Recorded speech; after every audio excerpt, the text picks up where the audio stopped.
Most of tough subject मेरे को maths, science और एसएसटी लगता था।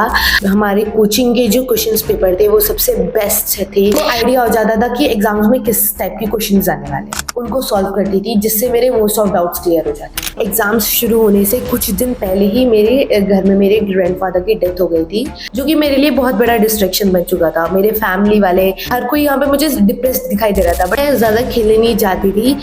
एक ही टाइम पर हम लोग ये सब चीज़ें ना करें, तो मेरे पे मोस्ट ऑफ प्रेशर मेरी फैमिली का था। रिजल्ट आने के बाद मुझे हल्की से डिसअपॉइंटमेंट थी। स्वागत है आपका the launch pad coaching classes के यूट्यूब चैनल पर। और आज हम इस वीडियो में बात करने वाले हैं कुछ ऐसी चीज़ों के बारे में जिनसे आपको काफ़ी मोटिवेशन और काफ़ी इंस्पिरेशन मिलेगी, आप कुछ सीख के जाएंगे। तो आज हमारे साथ हैं क्लास 8 के एक ऐसी होनहार स्टूडेंट जिन्होंने क्लास 7 में 93.3% लाके सबका नाम रोशन किया। तो अपने आप को इंट्रोड्यूस कर दीजिए। Well, this is Shruti Yadav. Now I am pursuing in class 8 in केंद्र विद्यालय सिक्लाइंस।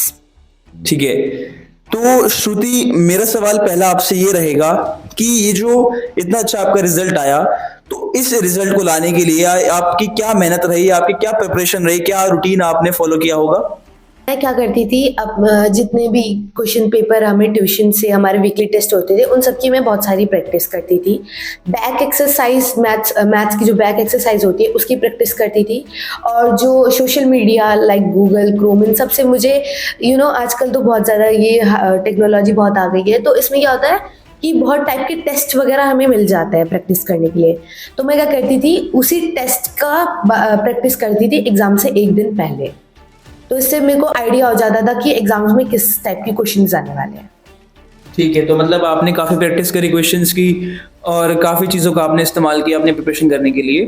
ठीक है, तो जो आपका ये रिजल्ट आया, ये रिजल्ट देख के आपको कैसा लगा? मतलब कैसा आपका रिएक्शन रहा? जो आपने सोचा था वैसा था या नहीं? मतलब कैसा लगा आपको? रिजल्ट आने के बाद मुझे हल्की से डिसअपॉइंटमेंट थी, क्योंकि मेरी एक्सपेक्टेशंस 95% अबव थी, बट स्टिल 93% आए मुझे। पर मैं स्टिल हैप्पी थी इस चीज़ से कि भाई मेरी मेहनत कुछ तो रंग लाई। ठीक है, होता है ऐसा, बट मैं हल्की से डिसअपॉइंटमेंट थी कि 93% क्यों है, 95 आने की वजह से।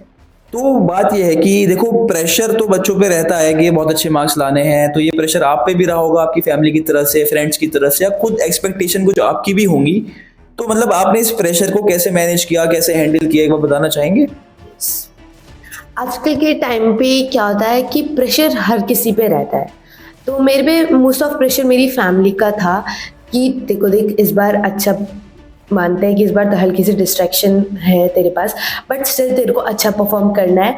मतलब वो प्रेशर नहीं, वो थोड़ा मोटिवेट करता है। अगर आपकी फैमिली मोटिवेटिंग रहेगी तो आप बहुत अच्छा स्कोर करेंगे। अगर आपकी फैमिली आपके साथ नहीं रहेगी, फ्रेंड्स वगैरह ये सब आपको मोटिवेट नहीं करेंगे, तो आई डोंट थिंक सो कि आप अच्छा स्कोर कर पाओगे। पर मैंने सोचा कि प्रेशर एक साइड रखते हैं और स्टडीज़ को एक साइड रखते हैं, तो मैंने पूरा का पूरा प्रेशर उसको बहुत बुरी तरीके से इग्नोर करा कि जो नेगेटिव वे में मैंने उसे बिल्कुल नहीं लिया। अगर प्रेशर को लिया है तो पॉजिटिव वे में ही लिया है। मतलब आपका कहना ये है कि आपने प्रेशर पे इतना फोकस नहीं करा, और प्रेशर अगर आया भी तो आपने उसको एज अ पॉजिटिव वे में लेके मोटिवेशन बना के उस प्रेशर को हैंडल करना सीखा, और जो कि आपके बहुत काम भी आया मेरे ख्याल से। अच्छा, डिस्ट्रैक्शंस की आपने बात करी, तो डिस्ट्रैक्शन सबको रहते हैं, बच्चों को बहुत ज्यादा रहते हैं। जैसे टीवी हो गया, फोन हो गया, खेलना हो गया, ठीक है, दोस्त हो गए। तो इन डिस्ट्रैक्शंस को कैसे मैनेज किया आपने, और आपके लिए क्या क्या डिस्ट्रैक्शंस आपके सामने आए? उस टाइम पे क्या था, हमारे एग्जाम्स शुरू होने से कुछ दिन पहले ही मेरे घर में मेरे ग्रैंडफादर की डेथ हो गई थी, जो मेरे लिए बहुत बड़ा डिस्ट्रैक्शन बन चुका था। बट मेरी फैमिली बहुत ज़्यादा वैसे, उन्होंने कहा कि कोई तेरे को टेंशन लेने की जरूरत नहीं है, कोई प्रेशर लेने की जरूरत नहीं है, इस चीज़ को एक साइड रख और अपनी पढ़ाई को एक साइड रख, तो पढ़ाई पे कंसंट्रेशन कर, ये सब चीज़ें हम संभाल लेंगे खुद ही। तो ये चीज़ मेरे लिए थोड़ी सही हो गई थी, बट वो स्टिल वो चीज़ मेरे लिए बहुत ज़्यादा बड़ी डिस्ट्रैक्शन बन गई थी। बात रही मेरी फ्रेंड्स की, तो मेरे टीवी, मोबाइल, तो अगर मैंने उसका यूज़ भी करा है सोशल मीडिया का, तो वो भी बहुत सही वे में करा है। अब मैं सोचती थी अगर मैं फ़ोन उठाऊँ तो बस मैं काम के लिए उठाऊं। बहुत बढ़िया बेटा, और बड़ा दुख हुआ जान के, सॉरी फॉर योर लॉस। पर आपने काफी अच्छे से उस चीज को हैंडल करा, और आपकी फैमिली भी काफी सपोर्ट रही उस चीज में, तो कि बहुत अच्छा किया। तो जैसे इन्होंने कहा कि सोशल मीडिया का एक अच्छा इस्तेमाल भी किया जा सकता है, जैसे कि आजकल बच्चे सोशल मीडिया पे काफी लगे रहते हैं, टाइम खराब करते रहते हैं, इतना अच्छे से मैनेज नहीं कर पाते हैं। पर जैसे श्रुति ने उस सोशल मीडिया को, फोन को एक अपने वेपन की तरह इस्तेमाल किया, अपनी पढ़ाई में फोकस करने के लिए इस्तेमाल किया, जो कि काफी अच्छी बात रही। बात ये रहती है कि हर किसी को एक सब्जेक्ट टफ लगता है, किसी का कोई सब्जेक्ट स्ट्रांग होता है। आपका टफ सब्जेक्ट और आपका वीक सब्जेक्ट क्या था और उसको आपने कैसे मैनेज किया, कैसे आपने उसे स्ट्रांग किया, क्योंकि आपके सब में अच्छे नंबर आए थे, तो उसके बारे में कुछ बताइए। मोस्ट ऑफ टफ सब्जेक्ट मेरे को मैथ्स, साइंस और एसएसटी लगता था, क्योंकि जो मैथ्स है उसमें सॉल्विंग है और मेरी मैथ्स थोड़ी वीक भी है। तो मैं क्या करती, मेरे फादर ने मेरी बहुत हेल्प करी थी मैथ्स में। कि वो मेरे को जितने भी बैक एक्सरसाइज थे उन्होंने मेरे को उस चीज़ की बहुत ज़्यादा प्रैक्टिस करवाई मैथ्स की। और जो ट्यूशन से मोस्ट ऑफ हमें क्वेश्चन पेपर्स मिलते थे उनकी भी प्रैक्टिस मैं बार बार करती रही, जिससे मुझे जो डाउट्स थे वो सारे क्लियर हो चुके। बात रही साइंस की, तो साइंस में रुद्र सर हमारी हेल्प करते थे। वो हमें क्या कहते थे, वो हम लोगों को बोलते थे कि चैप्टर से खुद के क्वेश्चंस बनाओ, जितने हार्ड से हार्ड, इजी से इजी क्वेश्चंस बनाओ और उन क्वेश्चंस का खुद आंसर करने की कोशिश करो। फिर उससे क्या होगा कि जो हमारे डाउट्स है ना क्वेश्चन से रिलेटेड, वो क्लियर हो जाएंगे और हमें ये हो जाएगा कि किस किस टाइप के एग्जाम्स में क्वेश्चन आ सकते हैं। ठीक है। एसएसटी के में जो डेट्स वगैरह है उन चीज़ों को मैं स्पेसिफिक पेज पे लिखकर अपने टेबल पे चिपका लेते हैं, जिससे वो हमेशा मेरे सामने रहे और मैं याद में रहे। जैसे खेलना होता है, एंटरटेनमेंट होता है, मस्ती होती है और पढ़ाई भी करनी होती है, तो इन सब चीजों को आपने एक साथ कैसे बैलेंस करा, कैसे आपने सबको एक साथ मैनेज करके इतने अच्छे मार्क्स लाए, इतना अच्छा रिजल्ट लाया, तो कुछ बताइए उस बारे में। एग्जाम्स टाइम पे तो मैं ज़्यादा खेलने नहीं जाती थी, लेकिन हम लोग क्या करते थे, मोस्ट ऑफ टाइम हम लोग क्या करते थे, जैसे 5 to 6 हमारा खेलने का टाइम पीरियड रहता था, उससे पहले हमारा कोचिंग टाइम रहता था। हम लोग क्या करते थे, मैं और मेरी फ्रेंड्स, हम लोग क्या सोचते थे कि हम लोग ट्रूथ और डेयर खेलेंगे। जिस पर ट्रूथ आया तो हम उससे क्वेश्चंस पूछेंगे रिलेटेड टू, मोस्ट ऑफ हम साइंस से पूछते थे। डेयर में हम कहते थे कि चलो इसका डायग्राम बना के दिखाओ, हर्ट का डायग्राम बना के दिखाओ, एक्सक्रीशन का डायग्राम बना के दिखाओ, और भी ऐसे बहुत सारे क्वेश्चंस, जो कि हमने क्या करा फिर स्टडी को और हमारे खेल को एक साथ मिक्स करके इंटरटेनमेंट हमने बहुत बढ़िया करा। तो देखो, जैसा कि श्रुति ने बताया, उन्होंने इस चीज का काफी बहुत ही अच्छे तरीके से इस्तेमाल किया कि खेलने को भी उन्होंने पढ़ाई में बदला। ठीक है, आप सब भी ऐसे काम कर सकते हैं कि आप भी नए नए तरीके ढूंढ सकते हैं कि कैसे अपनी पढ़ाई को कैसे अपने खेल में डाला जाए, या फिर कैसे अपने खेल को अपनी पढ़ाई में, जो कि श्रुति ने काफी अच्छे से करा। तो श्रुति, क्या आपका कोई ऐसा स्टडी हैक था, मतलब कोई ऐसी ट्रिक थी जिसे आपने फॉलो किया, जिस ट्रिक ने आपको काफी मदद करी, काफी आपको गेन हुआ उस ट्रिक की मदद से? टॉप सीक्रेट मेरा था कि मैं ना सेल्फ नोट्स बनाती थी। कैसे, जैसे हमारे टीचर्स हमें चैप्टर पढ़ा रहे हैं तो जो इम्पोर्टेंट चीज़ें उनको मैं हाईलाइट कर लेती या पेंसिल से मार्क कर लेती थी। घर पे जाने के बाद मैं उस चीज़ को रिवाइज करके और उसको थोड़ा सा मॉडिफाई करके अपने खुद के सेल्फ नोट्स बना लेती थी। और मैथ्स में मैं क्या करती थी, जैसे हमें आजकल तो टेक्नोलॉजी बहुत बढ़ गई है, तो गूगल, क्रोम, इन सब जगह पे हमें बहुत सारे टेस्ट पेपर्स मिल जाएंगे, वो सॉल्व करती थी, जिससे मेरे मोस्ट ऑफ डाउट्स क्लियर हो जाते थे।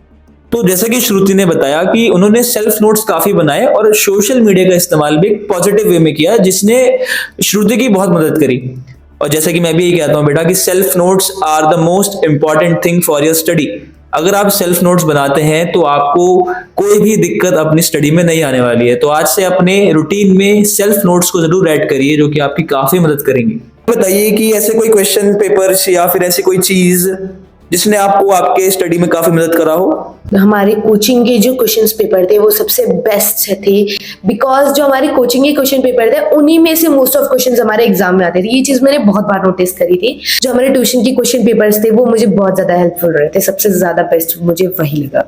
तो बेसिकली प्रैक्टिस और रिवीजन आपका काफी बड़ा वेपन रहा आपकी स्टडी को जीतने के लिए।